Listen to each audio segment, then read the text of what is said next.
Hi ಎಲ್ರಿಗೂ ನಮಸ್ಕಾರ. Weight loss ಮಾಡೋಕ್ಕೆ ಟ್ರೈ ಮಾಡಿದ್ರೆ ಫೇಲ್ ಆಗ್ತಿದೆನಾ?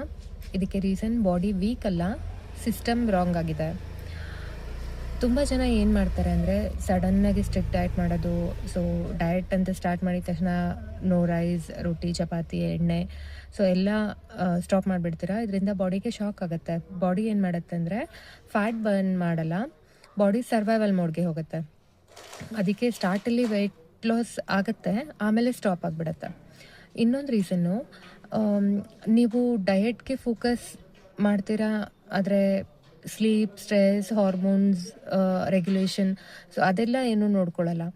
ನಿದ್ರೆ ಕಮ್ಮಿ ಆದರೆ ಕಾರ್ಟಿಸಾಲ್ ಹಾರ್ಮೋನ್ ಜಾಸ್ತಿ ಆಗುತ್ತೆ. ಇದರಿಂದ ಬೆಲ್ಲಿ ಫ್ಯಾಟ್ನ ಜಾಸ್ತಿ ಮಾಡುತ್ತೆ. ಸ್ಟ್ರೆಸ್ ಜಾಸ್ತಿ ಆದರೆ ಕಾರ್ಟಿಸಾಲ್ ಹಾರ್ಮೋನಿಂದ ಸ್ವೀಟ್ ಕ್ರೇವಿಂಗ್ಸ್ ಬರುತ್ತೆ. ಸೊ ವೆಯ್ಟ್ ಲಾಸ್ ಫೇಲ್ ಆಗೋದಕ್ಕೆ ನಾಟ್ ವಿಲ್ ಪವರ್ ಅಷ್ಟೇ ಪ್ರಾಬ್ಲಮ್ ಅಲ್ಲ, ಮೆಥಡ್ ರಾಂಗ್ ಇರುತ್ತೆ, wrong method problem. So weight loss slow ಇದ್ದರೂ ಪರವಾಗಿಲ್ಲ, ಹೆಲ್ದಿಯಾಗಿ ಸಸ್ಟೈನಬಲ್ ಆಗಿರಬೇಕು ಆ್ಯಂಡ್ ಎನರ್ಜಿ ಲಾಸ್ ಆಗಬಾರ್ದು.